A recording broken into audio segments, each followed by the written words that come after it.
صاحب الفعل. ما السعوديه جزء من فعل اخرين، ما تخيل ان السعوديه صاحبه فعل يعني نو. جزء من فعل اخرين، في سي عليها، في ضغوط بتمارس عليها. الاداره الامريكيه هل هي صاحبه الفعل في تغيير المشهد في الشرق الاوسط؟ هل الاداره الامريكيه؟ لا طبعا. لا طبعا. يبقى منو صاحب الفعل؟ منو صاحب الفعل؟ كل ما طلعت بذهنك وصلت لصاحب الفعل بتفهم المشهد كويس. الكلام ده رساله للسياسيين اللي قاعدين ينظروا، اللي هم اهملوا كل المقترحات اللي كنا بنقول فيها، وسع حنقول ليه. كل ما صعدت بذهنك كل ما وصلت لانه منو صاحب الفعل. لما تصل لصاحب الفعل بتعرف تفهم تماما اللي بيحصل في السودان ده. في صاحب فعل؟ بالراحه كده فكر، في صاحب فعل ولا كل الموجودين في السودان دي الادوات لانفاذ مشروعات ورؤى وتخطيط وتشكيل جديد للشرق الاوسط وفق لاعب اعلى؟ ده سؤال. السؤال ده مهم شديد، مهم جدا، عشان تعرف تفكك الجزئيات اللي انت دايش فيها دي كويس. احمد اسهر التجاني زول الجميل. يبقى في كل الخيارات دي انت مفترض تفهم انه منو صاحب الفعل، منو اللي قاعد يسوق المشهد ده عشان يوصلوا لنهايات هو بالنسبه له معلومه. ابوك في البيت او غيره او الزوج صاحب الفعل الادنى لما يعمل حاجه بيكون عارف هو عاوز شنو، غايته شنو، عاوز يوصل لشنو. يبقى انت تلقائيا لما تصعد اعلى كويس لابد تفهم تماما انه المشهد ده حيوديك لوين وجايبك لوين، والبيدير فيه منه وعاوز يصل لشنو. التداخلات الموجوده في سوريا، هل الشرع مثلا بيدفع في الثمن اللي ما العالم ده وقف معه عشان يضغط الطاغوت الموجوده اللي هو اسمه بشار الاسد. بعد ما يسقط بشار الاسد بعد ذاك نحن بعد توقيعه على المشروع الابراهيمي، انا بتكلم عن صاحب الفعل، بعد ذاك بعد توقيعه على المشروع الابراهيمي انا حابدا فتوحاتي في سوريا وتدخلاتي عشان استلم هضبه الجولان وعشان اصل لحد السويداء والمناطق دي وافتح الطريق التجاري الرابط باوروبا، وتلقائيا اكون نافست الطريق بتاع الحرير اللي قاعد ترعاه الصين، واكون او ثبتت نفوذي التجاري في المنطقه تلقائيا في بعد استراتيجي هنا وشغل عظيم بيحصل في المنطقه دي. ابعاده ممكن تكون ابعاد تجاريه، تقاطعات جيوسياسيه، غيره تفاصيل. المشكله انه او المهم انه المنطقه قاعد يعاد ترتيبها. العدوان اللي حصل ده ما في له رده فعل، لانه انا شخصيا عن نفسي برضه اذا سئلت عن الحدث ده بقول انه اليهود مله من ملل الاسلام، يبقى تلغيا عداهم انه اصلا ما واجب يعني، ولا بعاديون. انا بالعكس ما بعاديهم. غير انه نحن بني اسرائيل تاريخا ارثا تفاصيل كثيره جدا لقدام حتيجي الكلام ده في نبوات اشعياء، لكن للامانه في النهايه انا ما بعد يبقى هناك في مشهد، هناك في مشهد. المشهد اللي بيحصل هناك ده مشهد لصاحب الفعل. هل صاحب الفعل ما متدخل في الفعل الموجود عندنا في السودان؟ عشان نربطهم ببعض، عشان نربط الحدث اللي حصل هناك مع الحدث اللي حصل في السودان او الاحداث اللي حتصل في السودان او كلام ترامب لمصر، يبقى تلغاين انت لابد تصل لصاحب الفعل. الغايات بتاعت صاحب الفعل شنو؟ انا رايي الشخصي قلته زمان حايده تاني بس عشان الناس تذكروا. الخاسر من الحرب دي، الخاسر من حرب السودان دي ككل في تشكيل المنطقه واعاده خارطتها وبناء الجديد مصر. شفتوا مصر المهيمن على موارد السودان ومهيمن على موارد افريقيا وشغاله سمسار. العالم ده اكتشف تماما يعني معلش. انت الليله بتمشي كل يوم مكتب بتاع سمسار بتاجر منه، بعد فتره بقيت تاجر في عماره كل يوم، بعد شويه عرفت صاحب العماره. وضحت؟ انا بعرف صاحب العماره، في سبب خلينا نمشي للسمسار؟ ما في سبب خلينا نمشي للسمسار. مصر سمسار في المنطقه كله في الخارطه، عندها وجود السابق نعم، لكن في مستقبل الخارطه ما عندها وجود.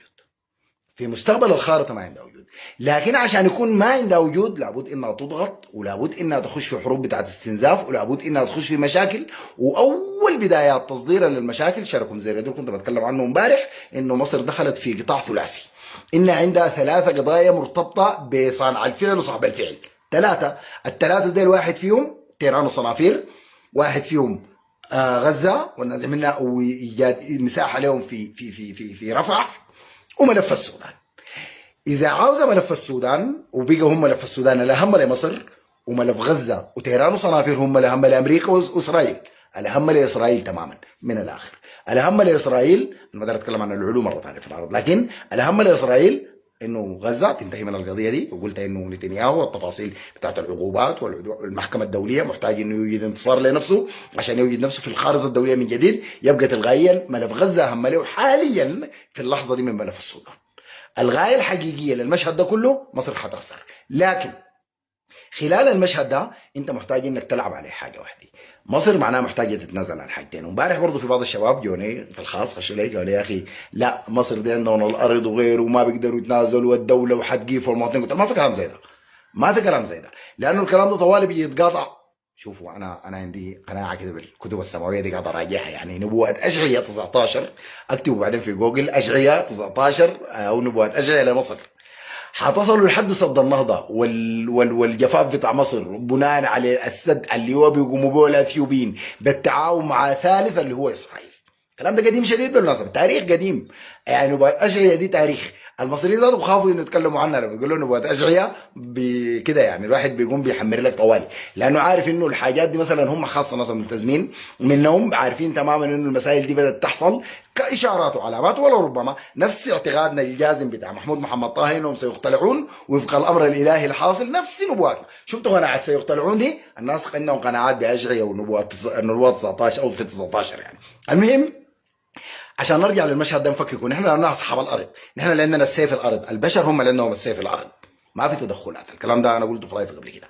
لكن المهم الان انه مصر اذا استلمت الملف بتاع السودان والوصول لتسويه سياسيه، برضه لازم نحن انه مصر قاعده موجوده وين؟ في شركم زيريدو. كيف؟ ما شركم زيريدو بس، لا، في معضله اكبر من كده كمان. في بندر الجميل يا اخي، في معضله اكبر من كده اللي هي الصراع ما بين الجيش والدعم السريع. مصر موقفها معروف بالنسبه لامريكا، معروف بالنسبه لاسرائيل، معروف بالنسبه لاي زول فيكم انه هي موقفها حيكون لصالح منه.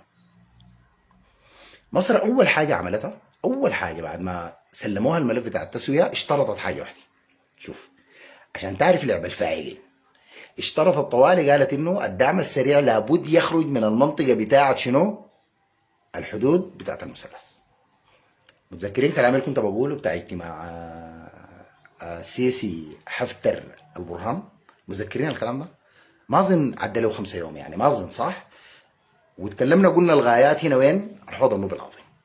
يعني الغايه الرئيسيه للثلاثي ده اجتماع ايجاد موطئ في الحوض النوبي العظيم يدي مصر مساحه انها تشيل المويه الموجوده في السودان، لانه نحن ما بنسمح في تاسيس المجموعات او الدعم السريع ما بيسمح.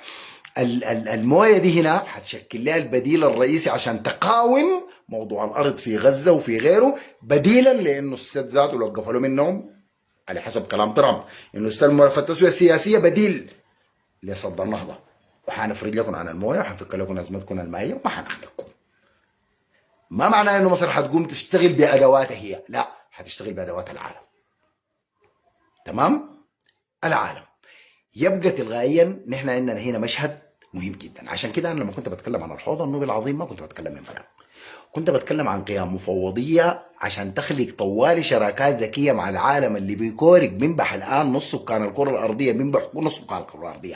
يعني لما اقول لك نص سكان الكره الارضيه يعني مينيمم انت بتلقى لك شراكات مع 50 دوله في العالم، 50 دوله في العالم بتعاني من مشاكل بتاعت شح بتاعت مياه، بتقدر تخلق معها شراكات واستثمارات ذكيه بتخلق الوجود المدني في منطقه المثلث عبر تاسيس. تلقائيا بتكون فوضت على اي شخص، اي شخص مهما كان، مهما كان مساحة التلاعب أو المساومة في الحتة دي. طيب هل إسرائيل بالغاية دي قاصدة إنها تدخل مصر في حرب بتاعت استنزاف مباشر في منطقة المثلث؟ مع مصر ما عندها سبب إنها تقول أنا لا، ليه فضوا لي منطقة المثلث؟ طيب هل لو ما فضوا عليك حتطلع طيرانك وقواتك البرية وتجي تهاجم؟ حيحصل شنو يعني؟ اذا حتدخل هاجم في حروب بتاعت صحراء وغيره، حتخش في حرب بتاعت استنزاف، العالم بعد شويه ذاته حيخش وحيكون مدخل لاسرائيل لاضعاف مصر ونسفها تماما من الساحه حسب الوجود الموجود والمخطط الرئيسي بالنسبه لمشروع العالم والشرق الاوسط الجديد انه مصر لابد تستنزف. هل حنكون نحن برضه تاني اداه لحرب جديده لاستنزاف؟ انا ما عندي مشكله، نبلها كده نوصلها الاسكندريه، انا ما عندي مشكله. لكن القيمه ما هنا، القيمه في انه انا بفهم تماما انه السياسي والمقاتل هم الاثنين واحد. واحد عندنا مثلا بيقول لك في البحث الاثنين في واحد ديل بالضروره انه الخطوه السياسيه تكون مصاحبه للعمل الميداني. المساله دي ما منها فكاك، طالما انت بتخلق في دوله جديده مؤمن تماما بانه